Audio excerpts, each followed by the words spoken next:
पटवारी को और जंगल के फॉरेस्ट के बीट गार्ड को हर साल ग्राम सभा मतलब पूरा गांव इकट्ठा होगा, उसके बीच में वन क्षेत्र का और गांव की जमीन का नक्शा, खसरे की नकल और पूरा डिटेल के कौन सी जमीन कौन के नाम है वो रखना पड़ेगा हर साल।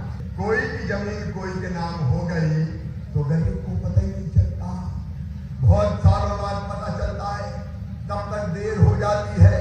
और इसलिए प्रावधान है पेशा के नियमों में कि हर साल पटवारी को बस्ता लेके आना पड़ेगा, नक्शा लेके आना पड़ेगा, बीच गांव में बिछाना पड़ेगा और पढ़ के जनता को सुनाना पड़ेगा।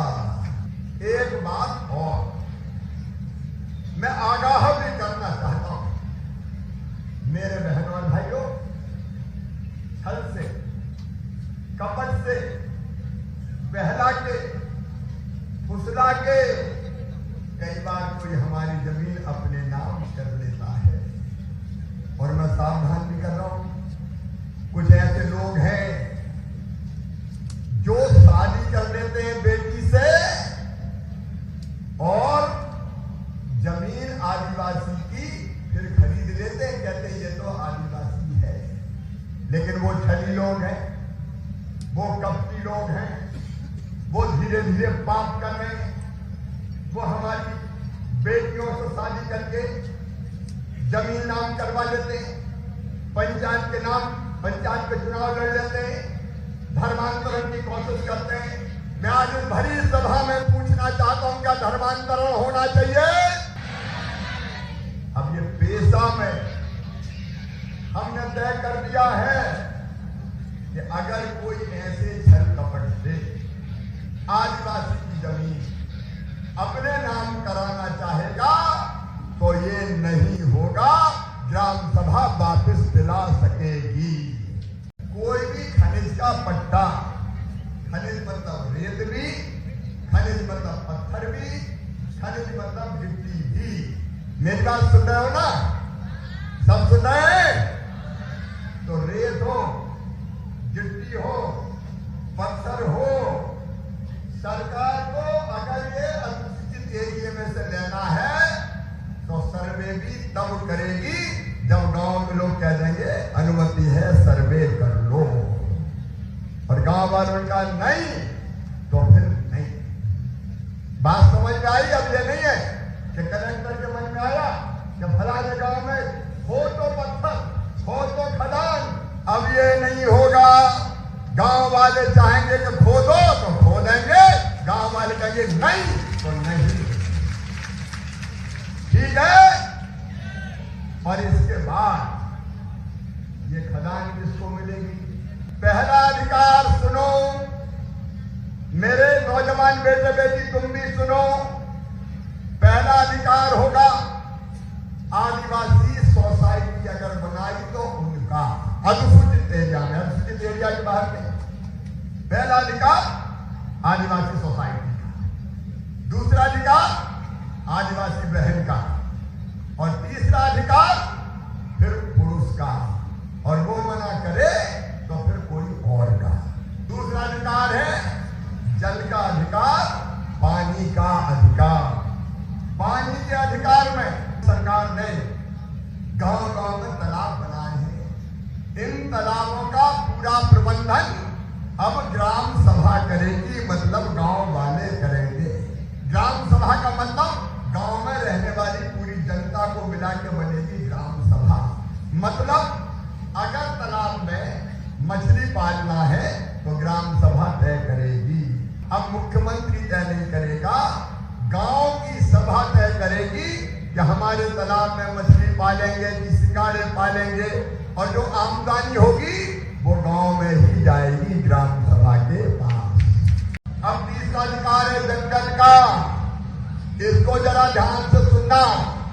जंगल में दो तरह की चीजें पैदा होती हैं। एक वनोपज ऐसी होती है जिसमें हर्रा, महेड़ा, आंवला, महुए का फूल, महुए की गुल्ली, करंट का बीज, नीम की निमोली, कई तरह की वनोपज होती है।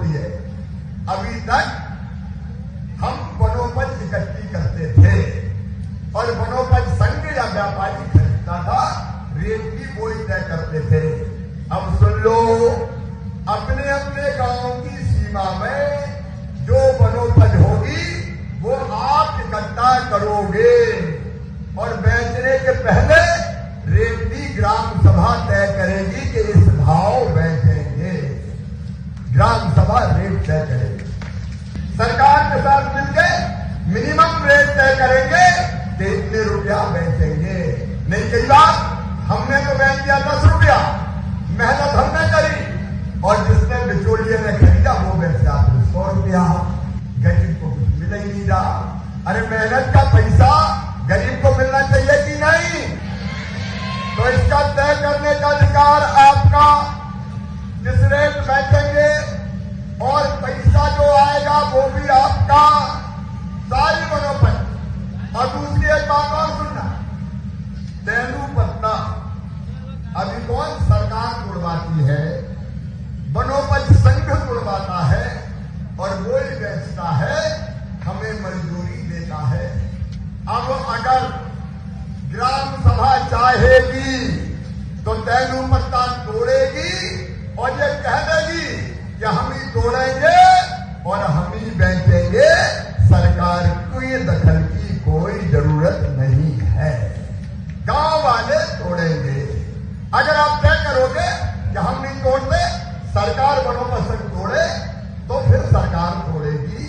हम चाहेंगे तो हम तोड़ेंगे और हम ही बेचेंगे।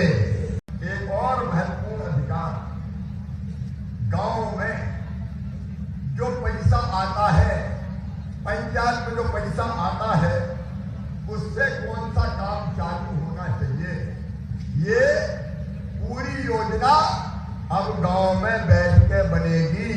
भोपाल में नहीं बनेगी, चौपाल में बैठ के बनेगी हमारे गांव में। अब भोपाल से बना दिया कि फलाने क्षेत्र की सड़क बना दो, क्या तो भोपाल वाले बनाए? अरे गांव वाले तय करेंगे कि पैसा इतना आया है, देखो भैया।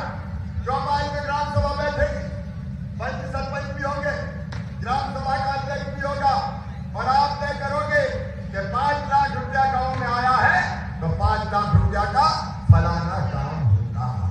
उसके साथ साथ पूरा मास्टर रोल, ये बात ध्यान से सुनना। कई बार मास्टर रोल में नाम तो होते, उनके नाम पे काम ही नहीं होता। अब मास्टर रोल मतलब कौन कौन काम करेगा वो पूरा ग्राम सभा में पढ़ के सुनाया जाएगा कि रामलाल है, श्यामलाल है, कौन है, पूरा मास्टर रोल, ताकि मास्टर रोल में कोई बेईमानी नहीं कर सके। और एक बात और ध्यान से सुन लेना, अब अगर गांव का मजदूर कोई लेने आएगा बाहर से तो पहले ग्राम सभा को लिखाना पड़ेगा, अनुमति लेनी पड़ेगी कि हमारे गांव के इतने आदमी या हमारी बहनें काम करके दूसरे गांव या दूसरे शहर जा रहे हैं। कई बार हमारे बच्चे चले जाते हैं और बाद में उनको बंधुआ मजदूर कोई बना, वो कोई और आफत में पड़ जाए, वो और कोई तकलीफ में पड़ जाए, पता ही नहीं चलता। अब ये अधिकार आपका है, ग्राम सभा तय करेगी।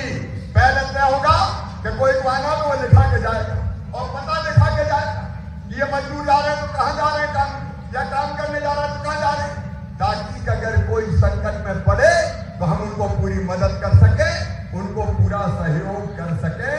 ऐसा ही नहीं है कि कोई भी आया और ले गया और बाद में वो परेशान हो रहा है, इसकी खबर